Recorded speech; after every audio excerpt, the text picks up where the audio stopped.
Angelic Gospel Singers, living legends, singing since 1944. And here we are in Philadelphia with the fantastic Angelic Gospel Singers. And are we proud? We're proud because we're here. This is Diane Brown, and we are from WURD Radio 900 Love, and we'll be interviewing the Angelic Gospel Singers on their first video.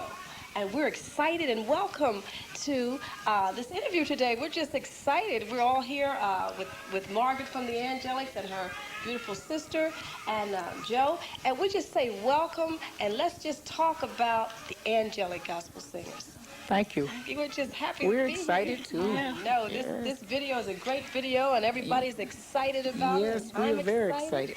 Let's start with, we just looked at an old picture of the Angelics. And time have seasoned you ladies to just look so beautiful, and you're just glowing.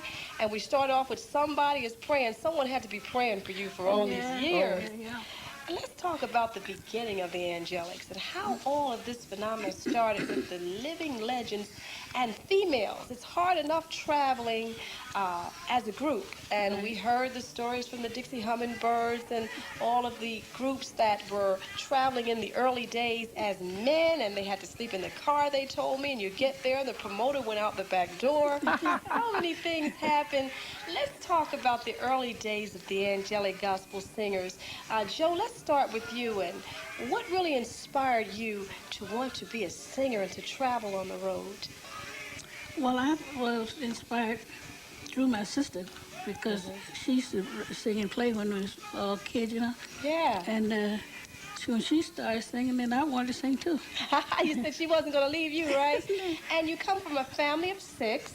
Yeah. 3 boys and 3 girls, Right. but just you and Margaret decided to make a career out of singing. Right. That's beautiful. And Margaret, how did you start with that piano and all of that style that you have? Well, I started when I was about 12 years old playing for church. We were brought up in a Pentecostal church.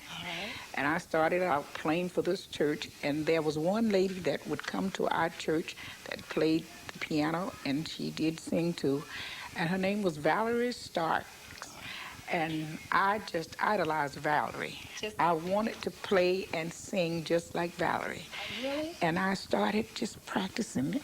Every time I'd get a chance, I'd get to the piano and I'd say, pretend I'm Valerie, and I'd sit down and play and sing. And by doing that, then I started playing. I taught myself how to play. You taught yourself? I taught myself. I didn't take music lessons. Of course, I regret that I didn't do it, but I didn't. But I learned to play and played for the church. And at that particular time, the pastor of the church was a lady, and wherever she went to preach, she would take me along as her piano player. So you started out as a piano player and, of course, playing in the church and being inspired by someone that you thought was great in the business. And after, you say you started in 1944 actually singing on the road. Now, how did you get around you young ladies? How did you get your parents to allow you, or were you already kind of grown? We're not we were grown and married on our own. In the 20s. All right, so you were young ladies starting out, stretching out in the career, and you were allowed to go out. Your husband's allowed you to sing. Now, that wasn't easy, was it? Yes, it was, because that's what my husband, he encouraged me. He wanted me to sing. And then when I said I was going to, I started out singing, really, with the group here in Philly. It was called the Spiritual Echoes. Spiritual Echoes? Yes, it was like a, well, I say, it wasn't a group of 4 or 5. It was like, I call it a course because it was 9 of us in that course. But through a dream that I had, that's how I started the Angelics, from a dream that I had. Let's talk about that dream, Margaret. Well, I dreamed that this lady that I said that was the pastor of a church, our church when we were coming up, I dreamed that she suggested to me, why not start my own group? And if I would start my own group, she said, the Lord will bless you.